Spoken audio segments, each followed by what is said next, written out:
And the thing that I see is most hunters, land managers do not understand the importance of security cover.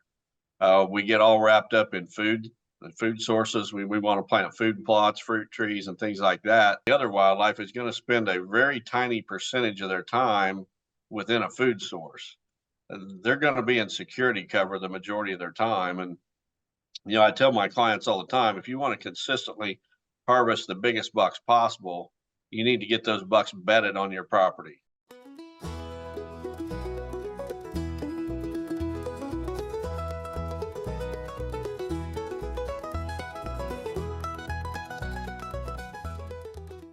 Let's start in January. We'll pretend that we're coming up in Maryland. Our deer season ends on January 31st for archery, and so we've wrapped up the deer season. You've harvested a few deer. What do you start to think about once that's done? What do your mind start to shift into at the beginning of the year? Well, actually, as I'm hunting in the fall, I'm taking notes at every stand location, blind location, of what I could do to improve the property, improve the habitat, and such. So, years ago, before the invention of the cell phone, I would carry a little notebook in my hunting pack with an ink pen, and I'd take handwritten notes as I was sitting in a stand hunting of what I could do to improve things. Today, I take those notes on my phone. So once season's over, I'm referring back to those, and I've got them listed by location. So I'll list the stand location by name, something that I know what I'm talking about and can refer back to. And then under that, I'll have a list of what I want to do to make the habitat in that stand location more productive. And so once season's over, I'm going through my list and I'm visiting these various locations on the property, and I'm enacting those suggestions that I'd written down earlier in the fall or during the winter hunting season. But that reminds me of something that we had a forest management website, forest management training a couple of years ago called the Delmarva Woodland Stewards, and one of our guys was sitting in a deer stand, and he'd learned so much about forest management that he was sitting in a deer stand and thinking, I want to take that tree out. I want to take that tree out. Is that the kind of thing you're thinking? What are the top few things that you're looking at that come up on your notes in the hunting season? Well, I'm looking to create the best habitat possible, first of all. So, there may be plant species that are growing, be woody vegetation or whatever, that needs to be eliminated in favor of more favorable species. So that's one thing I'll work at. The other thing is maybe I need to introduce species. For example, maybe I've got a prime stand location, but I need just a little more drawing power to it. Maybe the terrain funnels that deer movement past that stand, but I need some encouragement as well. So maybe I'll go in and plant a couple of apple trees or something in that location if the vegetation and the situation allows. Doing a lot of that also, access to these stands is really important. So if I don't have the greatest access, I'm trying to create maybe better access to those locations, and just anything I can do to make that a more productive stand site. And at the same time, I'm big into habitat. It's people look at me as a deer hunter, but I'm more of a conservationist, I believe. I think that it's my duty as a steward of the resources that I need to leave it better than I found it. I've got 3 young grandsons I hope to leave this property to one day. And I want to make sure that when they take it over, that it's in better shape than when I took it over. And because a lot of the farm that I have today was actually once my grandfather's. And he grew up in a totally different era where there was just woodlands everywhere. And his generation was clearing woodlands for agricultural purposes. And I'm actually going back in areas that he cleared woodlands, and I'm planting trees and creating woodlands. And I'm not sure what he would think about that. I think he would be pleased, really, because the success that I've had. And but I'm always mindful of I'm a steward of the resource for a short period of time. And one day I'm going to pass that on to another generation. And I want to make sure that I've left it in the best shape possible for the next generation. It's way more than just killing deer. And it's way more than just creating habitat for deer. You know, deer are very adaptive. They'll live in city limits. They'll live in the most remote places on earth. They'll live on the East Coast where you're at. They'll live out in the plain states where there's hardly a tree. They're very adaptive. And I heard it said many years ago that you can create good habitat for any other species of wildlife, be it waterfowl, quail, whatever, and the white-tailed deer is going to benefit because they can just adapt. Hmm. That's not true with every species. You can create good deer habitat, and it does absolutely nothing for, say, the quail or wild turkeys or whatever. So, you know, a lot of times I tell my clients, if you've got, you know, multiple interests for your property, the deer are very adaptive. Let's just create good habitat, and we can design that habitat in such a way that we can take advantage of it as a deer hunter by creating pinch points and funnels where that deer traffic is going to be narrowed down. But we don't need to get all wrapped up in just creating good deer habitat, because the deer are going to benefit from just about anything we can do. Gotcha. Gotcha. Are there some key, uh, do you think about it in terms of like major land covers that are important, major components, and how would you think about, um, is there something missing sometimes from properties, um, that you think this is the habitat thing? You mentioned you could create habitat for quail, deer will adapt, but what, do you sometimes get to places and say, wow, this is really missing something, even though they're adapted and they can use this area, just a few little pieces of this type of habitat would really turn things around? Most of the time, it's security cover. I see that very common, and you know, I've consulted on probably 500 plus properties, really across the entire country. I've been out on the East Coast. I've consulted in New York, Connecticut, Massachusetts, New Jersey. I was just in Maryland this past winter looking at a property. So, and I've gone as far west as the Dakotas, Kansas, Nebraska, and every state in between. And the thing that I see is most hunters, land managers do not understand the importance of security cover. We get all wrapped up in food sources. We want to plant food plots, fruit trees, and things like that.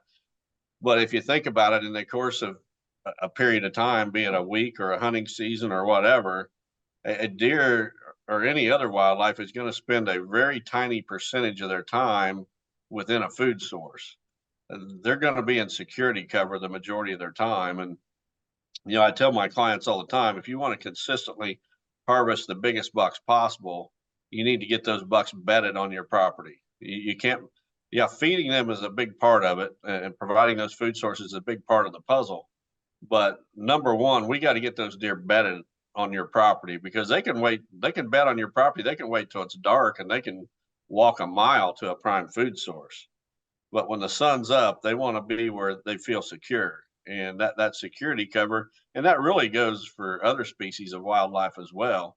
They spend a small percentage of their time feeding, they spend the majority of their time in security cover. And that's the component that I see missing on a lot of properties. Hmm.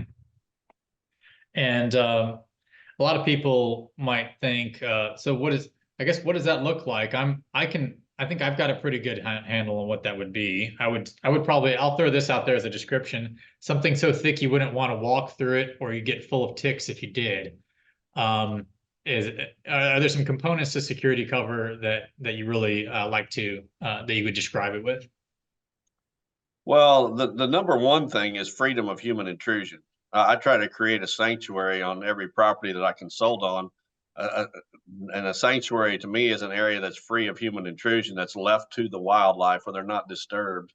And that's really huge. The other thing is, when it comes to vegetation within the sanctuary, diversity is huge. Just like with food sources, you know, we want diverse food sources. You can't just plant corn, for example, and think that you're taking care of the wildlife for the year. Diversity is absolutely huge. Hmm. each plant species is made up of different nutrient content, and a animal has the ability to balance his diet if given the opportunity. So plant diversity is absolutely huge there. And that diversity falls right into the sanctuary cover as well. So, I like woody vegetation, thick woody vegetation, clear cuts, which a lot of people think look terrible, are actually fantastic wildlife habitat. Not only is it good thick cover for them to bed and hide in, but there's a lot of browse species that they can feed on as well. But then I also like warm season native grasses, switchgrass, and there's probably going to be some people cringe when I say that, but miscanthus, is not a native plant, but it's one that we use a lot. It's totally giant miscanthus. I realize there's species of miscanthus that's invasive, but giant miscanthus is absolutely not invasive. I've had it on my farm for over a decade, and the only miscanthus plants on my property are the ones that I planted. It hasn't spread a single plant. And that stuff is, you plant a rhizome and it only spreads to about a 3 foot or so clump, and you can create a lot of structure within these native grass fields. So, for example, if you was creating quail habitat with a seed mixture that included, forbs and wildflowers and maybe some of the shorter grasses like little blue stem, side oats, grum, or whatever, having some clumps of these taller miscanthus plants scattered throughout that makes fantastic habitat. And those little quail or whatever, they need to be on ground level. They need to be able to get through that vegetation. It can't be so thick that they can't get through it.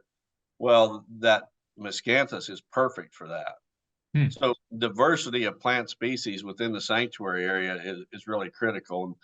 And, I think about my own property, and, I've got the wooded cover, which I maintain, for a high stem count to, have that thick cover and browse. But I've also got areas of switchgrass with miscanthus mixed in. And I've noticed that there are individual bucks that prefer one over the other.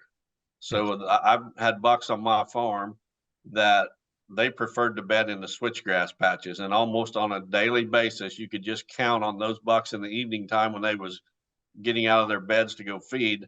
They were coming out of the switchgrass. That's where they'd bedded for the day.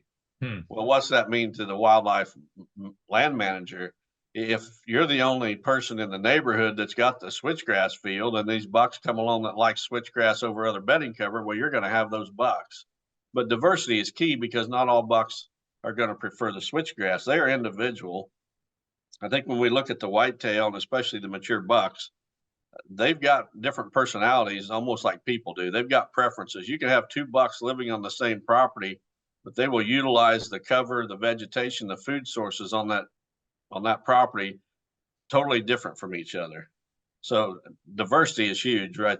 Within the sanctuary as much as within the food sources. What is it in miscanthus that you like in this to mix in with switchgrass? And do you try to is it the height or thickness? I was just walking by a switchgrass pasture or field yesterday, and it was 5-6 feet tall, but it did thin out above 4 feet. So I could see how, is it the height of miscanthus? What is it about it that you like to, and how do you like to arrange it in your plantings? Well, miscanthus within a native grass planting is very similar. It creates structure. It's very similar to throwing a Christmas tree in a farm pond for fish. Fish will relate to that structure. So if you've got clumps of this taller miscanthus, and that miscanthus will stand way better in the weather conditions, snow, ice, wind. That miscanthus has a stalk as strong as bamboo. It will withstand those harsh weather conditions, and it provides structure. So what I've noticed is that the deer, they will bed to their back with their back to these clumps of miscanthus. So having the random clumps of miscanthus through a switchgrass planting creates that structure. But also, I've noticed on my own property that, I've planted miscanthus in rows, like around the edge of a native grass field. And where those rows of miscanthus would form like an angle, the deer would bed in that corner. So they had that miscanthus basically on their backside almost as protection. Hmm. And so I've gone to planting different shapes with miscanthus rows. So I'll go out in my field of switchgrass and I'll plant a giant X, and those deer will bed in those 4 pockets Hmm. in that X, or a giant T, will create 2 pockets or 2 corners. Hmm. And I've got one switchgrass planting on my farm where I've got a row along the west side, row of miscanthus along the west side of that switchgrass field, and then I come off of that row with several others. So it's almost like a T, with various legs off of it, Hmm. and each one of those legs provides 2 corners, and those deer really like to bed in the corners. I mean, it gives them good protection from predators on their backside. Um, but like I said, it's probably twice as tall as the switchgrass, stands way better, and just gives them that protection. But yet it's not so thick that the game birds, rabbits, whatever, can get through it really easily. Cool. Cool. Um, I was just thinking about a question, and have you could you even create lots of small X's and really maximize that sort of component? Yeah, absolutely. There's Yeah. no limit to what you can do. Right. Another way I like to use it is if I've got a tree stand, or one of my clients has a tree stand at the edge of that switchgrass field, the deer obviously bedding out in that switchgrass in the center somewhere, and they're going to exit that switchgrass field in the evening. You can plant a row of miscanthus from like the heart of that field right out to the edge where that tree stands at, and those deer will follow that edge right out past the tree stands. Oh wow, that's so cool. Um, Now this is something I asked Mike about, and he said that you have he mentioned, yeah, he has a debate with Bronson Strickland about this. It's about whether you might want to include diversity of food resources inside that bedding cover, the switchgrass and miscanthus areas. Put some clovers in there, some forbs, or other sort of things that they could even eat while inside there. Yeah, so the general train of thought is that you mix in some forbs, or whatever food sources within that switchgrass, and you're providing both food and cover at the same location. From a hunting standpoint, I do not like that, because when a deer is bedded out in that switchgrass, when he gets hungry, to make him susceptible to hunting pressure, we need to get him on his feet moving. If he Hmm. just stands up out there in the middle of that switchgrass and drops his head and starts eating, he's going to be very tough to kill. Hmm. But if he stands up and he has to walk out to the edge to the food source, that makes him vulnerable and a whole lot, more killable for the client. Hmm. Um, just a differing of opinion. Now, I do believe that there's a place for both management approaches. If you was just trying to provide a wildlife sanctuary, and hunting was not a consideration, then absolutely I could see the benefits of having those food sources combined with the bedding cover. Right. Right. So you've got, let's go back to the calendar year. So you've got your notes of things you want to change. You're sitting in your stand. You've got lots of hours to imagine about what you would do and things you'd like a little differently, or how to get in and out. Um, what are some of the things that you would start implementing? It's starting to be February, so it's cold still, too early to plant. What are some of the things you might be preparing for early on? And I've got some ideas for what we would do for quail at that time, but I'd be curious to hear what you're thinking about for deer. Well, my list is usually so substantial that I don't even get through it by spring. I work until spring green up, and I start, as soon as hunting season's over. And sometimes I don't even wait for hunting season to be over, depending on the location of the project and what the project is. But so I'm going from basically the 1st of January, even though season is still open in select areas, until spring green up with these projects. And, a lot of it is TSI, or timber stand improvement. Where we'll go in and cut tree species that are tree species, and actually individual trees as well, that are never going to have timber or wildlife value, in favor of the species that are going to have wildlife value and timber value in the future. It would be no different than if you had weeds growing in your lawn and you went out and you sprayed those weeds. You want to keep the good species and promote their growth, even increase their growth. growth rate by cutting out those poor species. I do a lot of that. I can't tell you how many chainsaws I've wore out over the years, and I've got a stack of chains for my chainsaw that's unbelievable. That yeah, I don't sharpen them myself. I take them to be sharpened, and when I walk in to have them sharpened, I've got a wad of them in my hand. So I wear out chainsaws.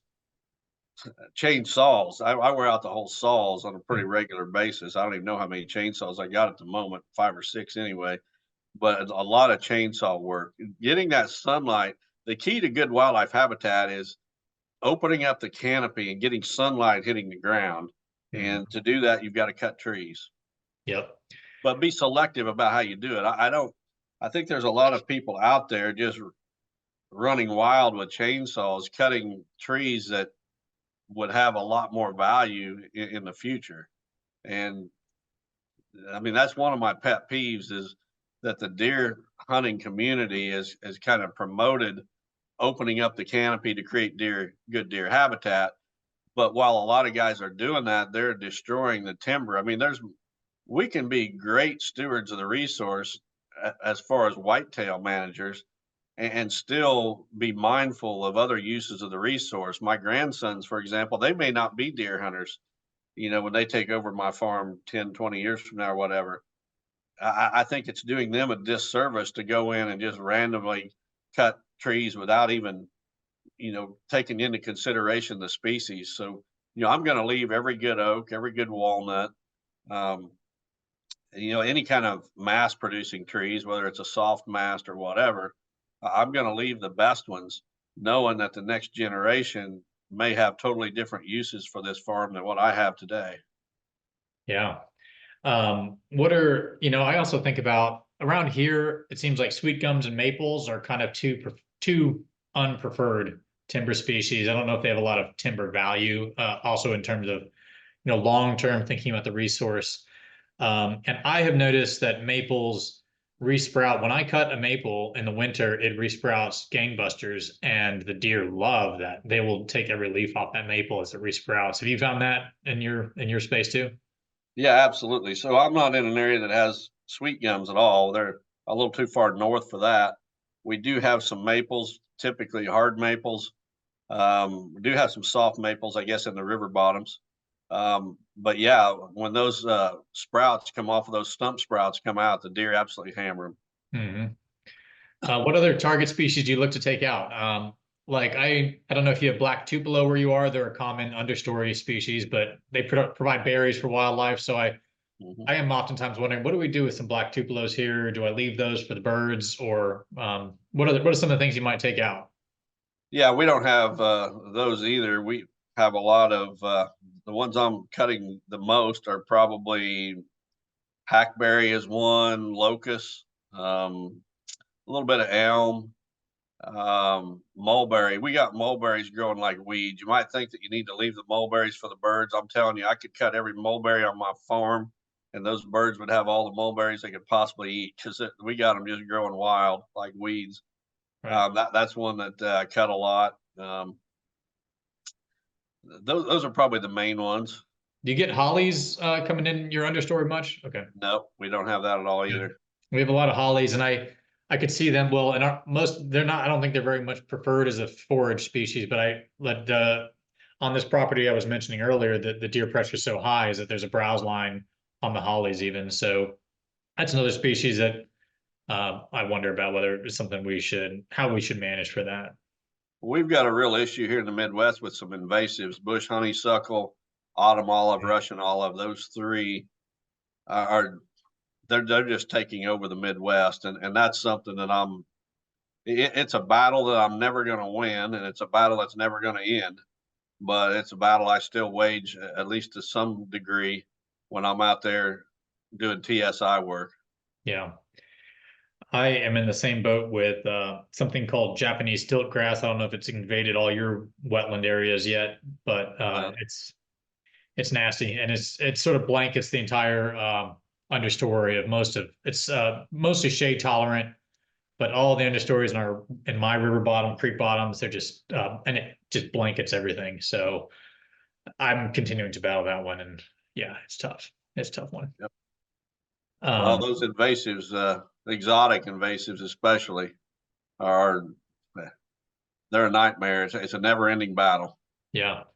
Yeah, a lot of our, well, I know I myself, I prefer not to use chemicals, prefer not to use poison on the landscape, but I have certainly come around after 3 years of trying to control it. You can try to control Japanese stilt grass mechanically. It's an annual grass, and so you can kill it now, or right a few weeks ago, you can cut it real short right when it's about to set seed and hope so it doesn't seed. Well, it hasn't worked yet. I'm on year three, and it's just as bad as ever. So I'm starting to consider more seriously some of the pre-emergent herbicides, and think about some of those things. Yep. I'm guessing you use a lot of you bring a squirt bottle with a herbicide mix. Do you spray the stumps when you're managing the autumn olive and bush honeysuckle, or what's your approach for those? Yeah, I do. I use a mix of Garlon 4 Ultra and diesel fuel. Hmm. The diesel fuel kind of acts as a surfactant, keeps that chemical there where it's going to work. Hmm. Most of my tree stumps, I do not spray. The one exception is locust, thorny locust. If you cut that tree and you don't spray the stump, 20 trees will shoot up from the roots of that tree that you just cut off. Hmm. So you're not gaining anything if you don't spray the stump. In fact, you're making the situation worse if you don't spray the stump. So that's one species that I will spray the stump as well. Right. Have you tried the Craig Harper mix? I think that's Garlon 3, 50%, and Mazapir 10%, and 40% water. I have not, I haven't even heard of it. Okay, I think it's a pretty popular mix, and I think there are certain trees that are resistant to the Garlon 3, and there's certain trees that are resistant to the Mazapir. So by mixing the two, he's able to Hmm. uh, to kind of have one spray bottle that'll take care of everything when he's out in the woods. I have never found anything resistant to Garlon 4 and diesel. Okay, You all right. spray it. You don't even have to cut the young trees and the those invasives.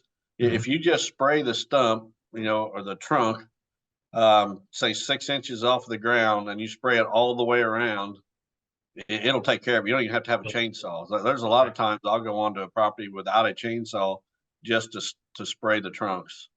Right. Wow. And that's Garlon 4 Ultra. Yeah. Now it might. What'll typically happen is it'll leaf out the following year, but the leaf, it won't be near as full. It's only about a half leaf. Hmm.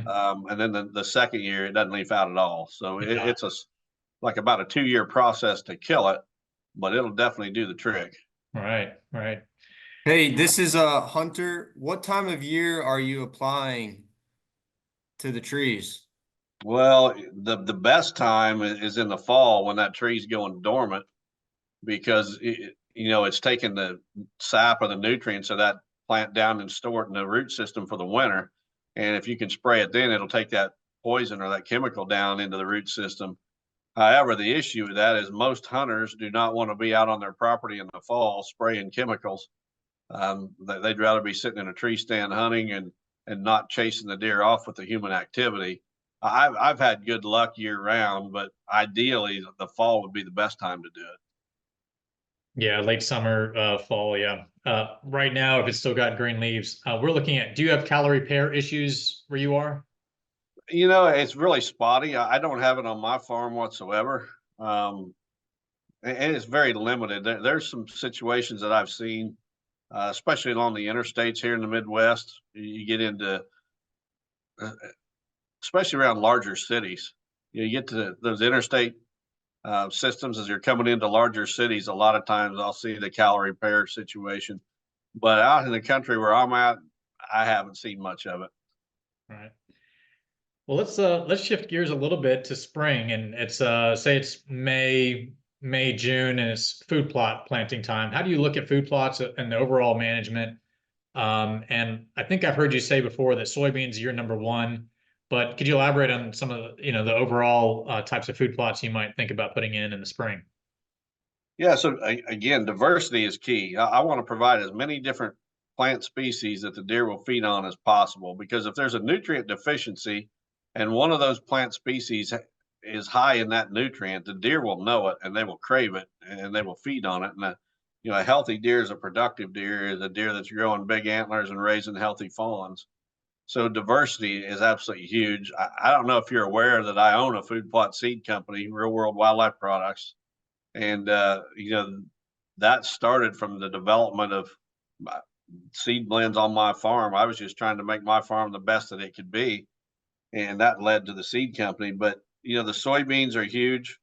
Um, you know, everybody gets wrapped up on the soybeans in the summertime when they're green. The deer love them because they're high in protein, but they really shine in the winter. You know, you get that really cold weather, you get a brutal cold front with snow and temperatures about zero. They absolutely will flock to those soybeans just like a magnet. Corn, we've got a corn, a high fat corn. We call it NutriCrave corn. Hmm. NutriCrave corn has about 1.5 times the protein levels of typical ag corn and 3 times the fat level of typical ag corn. It's one of the first thing the deer wipes out on my farm each year. So, you know, this time of the year, throughout the summer, the deer are feeding in high protein food sources like the soybeans, alfalfa, things like that. But then in the fall, early fall, like right now, they're shifting to high carbohydrate food sources. So, you know, the corn, it was one of those. Acorns is another. They're trying to put on fat for the winter. So, you know, they're really hitting those hard. Yeah. I've heard you mention the deadly dozen a couple of times. Is that, I said 12 plant species on your show, and Mhm. I'm trying to look at the list on my computer screen. I can't pull it up here, but what do you got? Let's see, you got some maybe wheat and a few other things in there. Yeah, so Deadly Dozen is a fall planted blend. You know, where we're at, we want to plant it around the 1st of September. It's got a lot of brassica type plants, turnips, radish, sugar beets, rape, kale, things like that. It's also got cereal grains, winter wheat, rye, oats, Pea, barley, winter pea in there. winter pea. Yeah, that stuff I find deer just destroy. I love that. Well, and that's a plot that the deer are going to be hammering from the time it comes up, you know, in early fall, clear through until next spring, because those dozen plant species are going to, their prime window is going to be different for each of those 12. So, you know, when it first comes up, the deer are going to be hitting those peas and those sugar beets the hardest. And then a little bit later, they're going to be hitting those cereal grains. And you get into the winter months and they're going to be hitting those bulb plants, the turnips and radishes and such. But then that plant or that blend will actually survive the winter and green up in the spring. It makes a great turkey plot too, because it's one of the first things that greens up in the spring and gives deer and other wildlife a good food source as they're coming out of winter to get off to a good start in the spring. Yeah. Now, I'll mention most of the time, and I'm sure you already know this, Don, is that most of these aren't native. These are introduced species, most of them from the old world. But, you know, the way I think about it, in an area that is completely invaded with stilt grass, for example, that's providing about 0 feed for wildlife, putting in something like this is just a real benefit. It just changes the whole dynamic for the landscape. I'm curious if you, how you kind of think about the intensity of planting annual food plots versus a more natural system like old field management. Well, I actually produced a video. It's on my um, YouTube channel that I would encourage everybody to go watch. It's about the fallacy of an all native property. So if you can go right down the list of plant species in this country that are not native. Apples are not native, pears are not native, clover is not native, alfalfa is not native, corn is not native, soybeans are not native. We went through every plant species that we could think of that's grown in food plots, and the only one that's native to this country is sunflowers. Everything else has been imported. If we took all the non-native plants out of this country, it would look totally different. There would be no agriculture as we know it today. Almost everything that's being grown, sorghum, another one, everything that's being grown in our ag fields for the most part is non-native, came from other parts of the world. And I 100% agree about the non-native, exotic, invasive species. We don't want to be introducing invasive species, but I think that some of these purist extremists have gone over the edge, even thinking that we can have any kind of habitat without non-native species. Hmm. Well, this is interesting. I found the video. I'm going to post it in the chat for everybody. I hear I you. hope everybody watches this one. This All is right. Yeah. Well, one thing I've been trying to do, and I'm thinking about doing some of these experimental plots on Point Pleasant Farm, is as I plant native wildflower plots and mixes, I just take note of everything that the deer are eating. So I want to create a native mix of black-eyed Susans. I've noticed there's a handful of species. I got a list of them. I'll actually put that in there too. But I've noticed, like, gosh, I want to. It would be kind of neat to have one that is native wildflowers too. And I don't know if anybody's done that yet. Maybe you Well, have seen somebody has some of that probably out there. tried. If you can find one, I'd be really interested in it. I'm a very open-minded person, and I don't have a mind that can't be changed with facts. Now, a lot of times I have to see it firsthand for myself on my own property, but I'm willing to test anything here. And I think one of the reasons for my success has been that I'm open-minded. I don't think I know it all. I'm learning every single day and will to the day I die. But I don't know of any native species that you're going to come up with that are going to have the protein content of like alfalfa and soybeans. Yeah. And especially when you get into the winter months, what can possibly compete with soybeans in January? There's a lot of plant species. I know Dr. Strickland's done some work with this, and done some analysis with some of these native forward weed species, whatever you want to call them. And there's some of those that have very good nutrient values, not only the protein values, but the calcium and the micronutrients and other things. But the thing of it is, it's very short lived. Those those nutrient levels are high, yeah, when that plant is in the young growth stage, but once that plant is mature, and then when it's dead, when it's staying there dead in the winter, it's got almost zero nutritional value to the animal. Where some of these non-natives, like soybeans, for example, do. And Mhm. I just can't envision a situation where natives only are ever going to be able to compete with some of these non-native plants. And if you can find something, I'll test it on my farm. I'll be happy to, because I'm always looking to get better at what I do. Cool. Cool. Yeah, I've just popped in. I've got a note document on my phone that I just keep putting in things as animals come in. And but summer sweet is a native bush we planted. We have a little native garden thing in the front, and the deer destroy it every summer. And I've seen forest understories in some parts of Maryland. It's also called sweet pepper bush, or clethra is the genus name. And boy, that one the deer seem to love, and that's a nice summer plant. But yeah, there's a whole list. I'll be in touch with you if we end up coming up with a mix. It'd be fun to give you a little thing to try out. I'll definitely try it. Yeah, but yeah, the improved varieties, yeah, seeing how well clover grows and a lot of these other things, they spring up so fast, and the quality is hard to beat. One thing about soybeans, I wonder if you are familiar with it. It seems like soybeans in the winter is whether and the brassicas are there ant. It seems with chicken feed, soybeans have to be steamed because there are something called anti-nutritional factors found in soybeans before they're steamed and heated. And there's several tannins in them that cause some digestive issues and make it difficult to digest. I don't know if by winter time, is it the freeze thaw cycle? Does that break down some of those anti-nutritional factors? Or because I found sometimes deer don't go after them until kind of late in the season. Yeah. So besides my experience with wildlife, I've been a livestock farmer my whole life. Got beef Mhm. cattle. I've had hogs and chickens and other things as well. I totally understand what you're saying. Um, a lot of times when soybeans are used in livestock feed, they're roasted. Mhm. They don't use raw soybeans. They're either Right. roasted or they use soybean meal. Yeah. Um, but to kind of shift this just a little bit, one thing that I've noticed is that a deer and other wildlife can absolutely detect a GMO, a genetically modified plant, Hmm. over a non-GMO, and they prefer the non-GMO hands down. And when you start getting into some of these plants that have been genetically modified in multiple ways. For in example, enlist soybeans. So enlist soybeans, they can be sprayed with glyphosate or Roundup.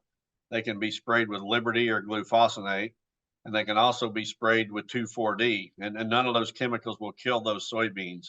If you plant an enlist soybean right next to a non-GMO soybean that's not been genetically modified, I absolutely promise you without any doubt, I don't even have to be there to see it, I know they will totally wipe out the non-GMO before they will ever touch the GMOs. Wow. You could even go every other box in your planter with GMO corn and non-GMO corn, and they will go through your field and they will eliminate every non-GMO row because that's what they prefer. And they can detect that. So Wow. we've tried to stay away from GMO, genetically modified plants in our seed mixes. The one exception is our soybeans, which are Roundup Ready or glyphosate tolerant, but that is the only trait in those soybeans that's been modified. That you can't spray them with anything else. And if it wasn't for weed control issues, we would not even do that. But our customer base just almost demands it. Yeah, well, I have thrown out soybeans without doing any weed control, and they will get choked out in some environments, and you kind of, I can see, I learned the importance of having weed control for soybeans too. So, Yep. wow, that's interesting. I've not detected that, but I will start looking at that. And you're talking about the forage as well as the soybeans in the winter, or in particular times or year round? Well, it's year round. An example right here on my place, I've got about a 3-acre field of food plot of our Roundup Ready soybeans, which has, one genetic trait that's been modified. And literally 10 feet away is 25 acres of soybeans that are enlist, which is the triple GMO traits. And the deer literally have wiped out my 3-acre plot to the point where I had to plant it 3 times this year. And they're not even hardly touching the 25 acres that's 10 feet away from this plot. Wow. Wow. You need to test that. I'm telling you, Yeah. Yeah. you'd be amazed. And you can do it with corn, you can do it with soybeans, whatever. They know it. They can detect a non-GMO versus a GMO. Hmm. Hmm. Yeah, we had difficulty seeing, we tested a variety of different forage soybeans versus conventional soybeans, mostly as for agricultural crop protection, to plant buffers around fields to see whether forage soybeans could kind of keep deer at the edge of the field. It's a very challenging methodology because the plants grow different sizes and everything else. We had cameras on each of the plots, and it would sort of motion activated trigger, so we'd see how many pictures of them grazing. And we just had too much variation in the deer activity to detect statistically significant differences. We had these, like, one plot they'd use a ton, the other one they would hardly use, and it's so hard because the deer always come out of the field on the same corner, and they would always hit the early corners first, and so they wouldn't make it to the end of the field, and so it was a challenging thing for us to measure. But yeah, the whole forage soybean thing with the wildlife is kind of interesting because forage soybeans have their place as livestock feed. Those forage soybeans are taller, they got bigger leaf, they got more tonnage per acre. They're great to mow and bale or put up as haylage for livestock feed. But when a deer is out there in the wild and he's feeding on plants, he's not feeding on those giant mature leaves. He's feeding on that new tender growth at the top of the plant that's just coming out. That's the part that he wants to eat. And the forage soybeans for wildlife, I think, is way overstated. And one example in our test years ago, we were trying to look for a way to keep the deer off of our soybean plots because we've had the situation that I just described many times. And we was taking these plots, we was planting forage soybeans around the edge. Say the first 30 feet all the way around the edge was forage soybeans, and then we would put our soybeans in the middle. They're a higher oil soybean, which means a higher fat content, which is what makes them attractive. And what the deer would do is they would walk right through those forage soybeans and not even touch them to get to the beans in the middle. So it never worked for us. Yeah, I suppose it could, depending on what you have growing in the middle of your field, but it did not work for us at all. Yeah, I've not detected, like I said, there's a lot of variation, and like you've already said, different deer have different preferences, so it gets even more confusing at that point because maybe one deer does prefer the forage soybeans, but the other one likes the other one. So and I also think some of these characteristics of preferences seem to be regional. Like with brassicas, I've had no success having deer graze on brassica plots. We had rape, we had turnips, we had radishes out, and then we had one with clover and winter wheat, and they were all, and we had one with winter pea. They were all in the winter pea and wheat and the clover and wheat. They didn't even touch. They all bolted out, and it was like not even a single bit of forage on them. And I don't know what that's all, even despite the winter and the cold and everything else. Yeah, when I first started planting those years ago on my farm, the first year they didn't touch them at all. The second year they nibbled on them a little bit. The third year they were eating them. It's almost like they had to acquire a taste for it. Yeah. Well, one thing about the brassicas is the nitrate levels in those leaves are going to change as the weather gets cold. So if you do a tissue sample of those plants, say early October, and then do another one in mid-December, you're going to see a big difference in the nitrate levels. And those nitrates make those plants bitter, and they're not palatable whatsoever. You need some cold weather, and not just a frost or two. You need some consistent temperatures in the 20s and even lower to change those nitrate levels in those leaves to get the deer to really want to eat those brassica plants. Right. Right. Cool.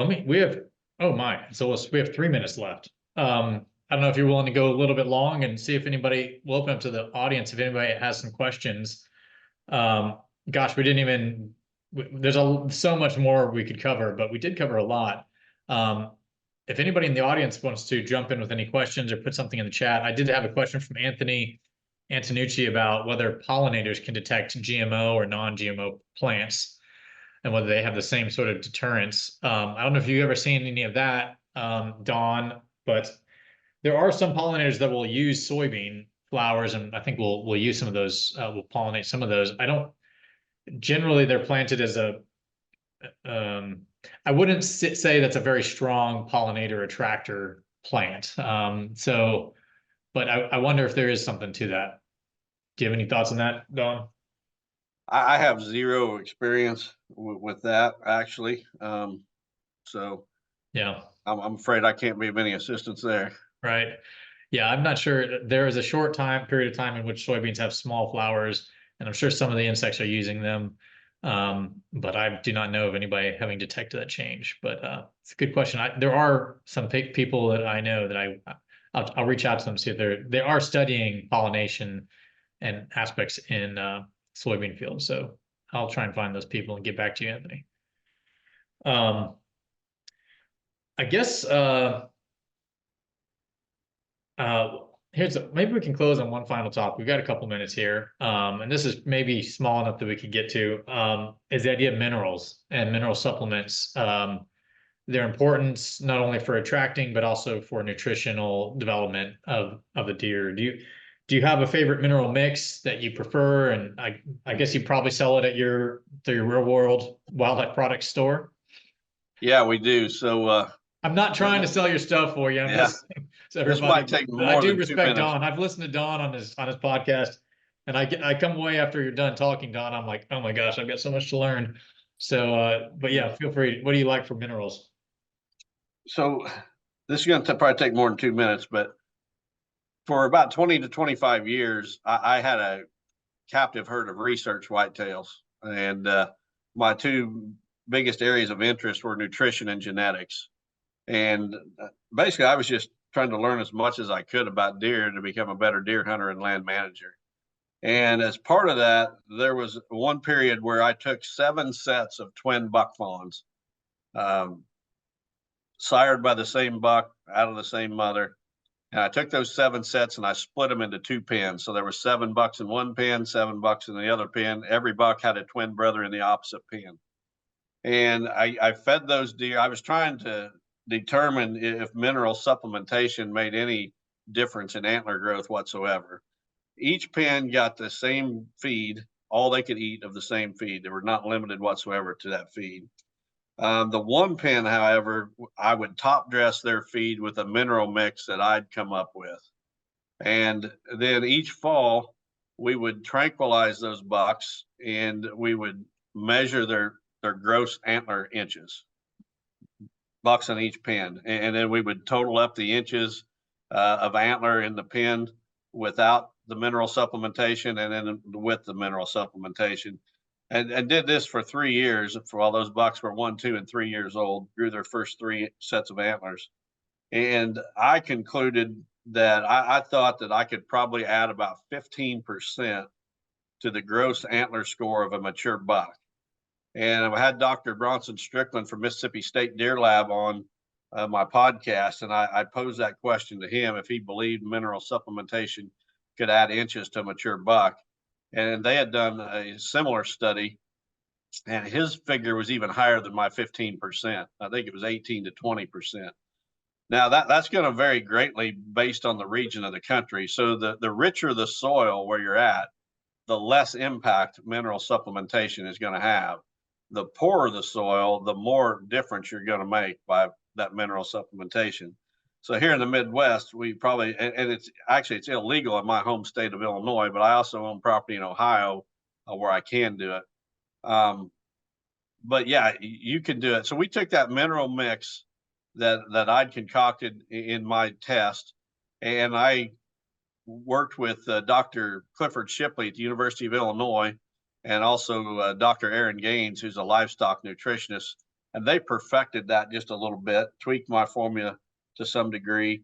And what we found was critical, or what I learned from these guys that was critical, was that certain nutrients have to be in specific ratios to each other for the deer to properly utilize them. A couple of examples: calcium and phosphorus needs to be in a 2-to-1 ratio. There needs to be twice as much calcium as there is phosphorus. Copper and zinc needs to be in a 4-to-1 ratio. But yeah, so we actually, I think it was in 2017, 16, somewhere back in there, we came out with Maximizer Deer Mineral, unlike anything on the market. And that's the one I would recommend, obviously. Right. Well, that is really interesting to hear about. Yeah, in California, did my graduate studies in California, and a lot of their soils are low in selenium, and so that would oftentimes lead to antler deformation, or one antler not growing and the other one growing kind of strangely. So yeah, it certainly can solve that out there. Yep. We got a question from D Plummer. And I think we covered this a little bit at the beginning. Maybe you could elaborate on it. Do you prescribe hinge cutting as habitat or food creation practice? Why or why not? Actually, I don't know if we did cover this exactly. Hinge cutting, what situations benefit most? Many of our parks are like many of our forests are like parks in the understory due to the browse line. Seems like the only way to create some of these sanctuary areas you were describing maybe some kind of practice like hinge cutting. That's from David Plummer. Thanks, David. Yeah, so I'm not a fan of hinge cutting. Now, I'm not saying it doesn't have its place in very specific situations, but when you hinge cut a tree, you basically cut it, part way through, tip it over. That top is still connected to the root system. The tree stays alive. It's just that you put it down on the ground where deer can feed on the branches, or creates ground cover. They can bed, around that fallen tree. My issue with that is if that tree is of so little value to you that you would hinge cut it, why not just cut it off all the way and allow better vegetation to start there? Because that tree is, when you hinge cut it, it's still alive. That root system is still competing with all the other trees around it, all the other vegetation around it. Why not cut it off and start over? Let sunlight come in, because that tree, when it's hinge cut and it's laying on the ground, it's still shading the ground, and no vegetation is going to grow in that shaded ground. Why not just cut it off and let the sunlight in, let new vegetation start? I think that you may not get the instant result that you get with a hinge cut, but I think long term that's a better option than the hinge cutting. Now, what about using it to direct traffic in that case Well, situation? that fallen tree can direct traffic just as well. If you cut it off, 4 feet above the ground and hinge it, or if you cut it off a foot above the ground and drop it, you can still direct deer traffic with that fallen tree. Gotcha. Gotcha. Yeah, I have found I tried that with a maple, and I was thinking, seeing how much deer ate maple resprouts, I thought they would go to town on the canopy, but they haven't touched the canopy. They ate the resprouts at the base where it started sprouting. But there seems to be something about the maturity of the leaves on even on preferred browse like that. They just haven't even touched it. Right. Um, One final thing, Don, I don't know if you have to go, but I do, if you have a moment, I'm sure a lot of our audience are curious about deer management. And when you think about uh, whether culling works or the types of harvest you would think about to try to make your herd better, or what kind of what kind of practices can you do when you're hunting to try to facilitate a better deer herd on the whole in the long run? Do you have time to answer that question? Well, I can give you a short answer that most deer hunters in North America do not control enough ground to make any impact whatsoever. I mean, it's even if you own 500 or 1,000 acres, you're not going to impact anything because your neighbors surrounding you are going to have a bigger impact than you are. You could think that, hey, we need to take a bunch of does. So I shoot 20 does on my farm. Well, guess what happens? 25 show up from the neighbor to replace the 20 you just shot. It's impossible for I can't even think of a single situation with any of my clients, hundreds of clients, where they controlled enough ground to have an impact on a on the deer herd as far as age structure, sex ratios, things like that. Right, right. Now, what you can do, let me build on that just a little bit. What you can do as a hunter is you can impact which bucks on your property have a chance to make it to the next age class and which don't. So the bucks you shoot and the bucks you pass are going to impact the bucks you have down the road. And I think in wild herds, what happens a lot of times is what's called high grading. So, two bucks walk out into a field. One of them, they're both 3.5 years old. One of them's an 8-pointer that scores 120 inches. The other one's a 10-pointer that scores 150 inches. Well, guess which one gets shot every single time? The 150-inch 10-pointer. Well, that leaves the smaller 8-pointer to grow into the older age class to breed does for who knows how many more years. And as a hunter, you can impact, and I've done it on my farm.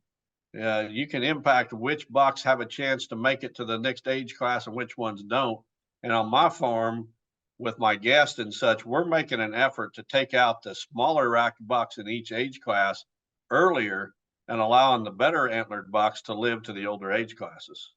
Right, right. Now, is there anything to harvesting older mature does? I heard the other day that some of these mature does can actually drive off bucks or drive off even their own progeny, their spike bucks, their young bucks. Well, they all do that actually. It's just Mother Nature's way of preventing inbreeding. So there was research done by Dr. Carl Miller at the University of Georgia, where they radio collared buck fawns, and they actually did it in the Midwest. Illinois is where it happened at, my home state.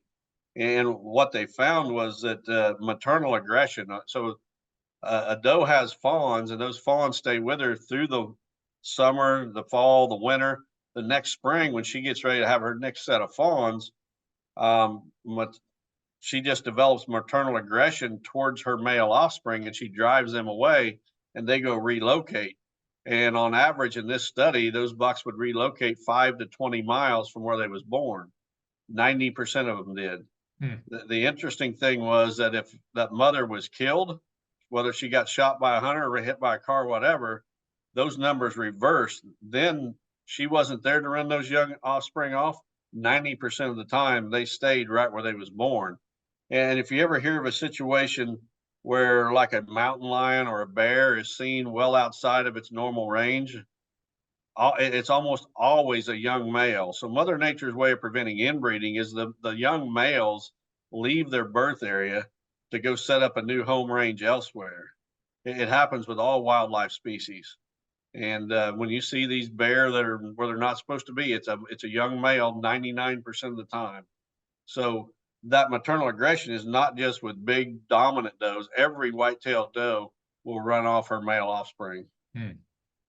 So do you think it's worth, for land managers, how late do you recommend waiting before you would harvest a doe, I guess, with a buck?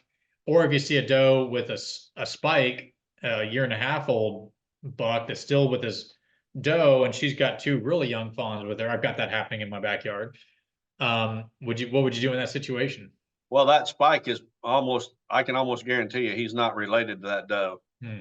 He's just one of those bucks that, that first year when they've got that first rack, these bucks are just on a wandering mission.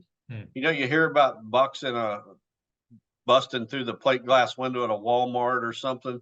It happens typically in the summertime. What it is, it's these young bucks that are dispersing, and they're just wandering about the countryside. They'll go into town, and they're just looking for a new home range. And a lot of times they come across to another deer, and they'll follow it around for a while. And I promise you, that deer is not related to that doe, or that buck is not related to that doe. Right. And so do you wait as long as you can in the season? If you were going to do this, would you wait late into the winter so that those fawns have more time with their, so with the button buck situation, then would you recommend like harvesting the doe to keep him from running off? Absolutely. So on my farm, any doe that comes by with twin buck fawns is in trouble. So, and How even if they late have do a you wait? single Do you buck wait as fawn, long as you can to reduce stress on the fawns, or? no, you don't have to. But by fall, they're fine. They'll survive. Yeah. Well, I've always wondered because there's so much of this. I think there's some research, probably out of Mississippi State Deer Lab, talking about the importance of some of those early, well, the doe's health in utero for that buck, but also I wonder, gosh, how much is happening in those at month 6 months to 9 months that he's learning or picking up from that doe from his mom that might hinder him later. Well, he's learning about his exact environment at that time, that the land he's actually living on. I mean, she's already encountered danger hunters at certain locations, and she's probably teaching him to avoid them. But it all comes down to the management. If you've got people on your property that are going to shoot button bucks, yeah, it's probably going to have an impact. Right. Right. Well, Don, this has been super helpful. Thank you for staying on a little bit longer. Thanks everybody for joining. Has any final comments you want to share or to wrap this up? No, I just appreciate the opportunity. Be glad to come back anytime. Oh, appreciate it, man. I love it. And I always learn a lot. I'll keep following you stuff online. And thanks everybody for joining. Here come the thank yous on the chat. Thanks, Chris. And thanks, Anthony. Terry. All right, everybody, have a great day. This will be up on YouTube. If you missed any part, we'll put it up in the next few days here. Thank you, Don. Have a good one. Yep. Thank you. God bless everyone. Take care.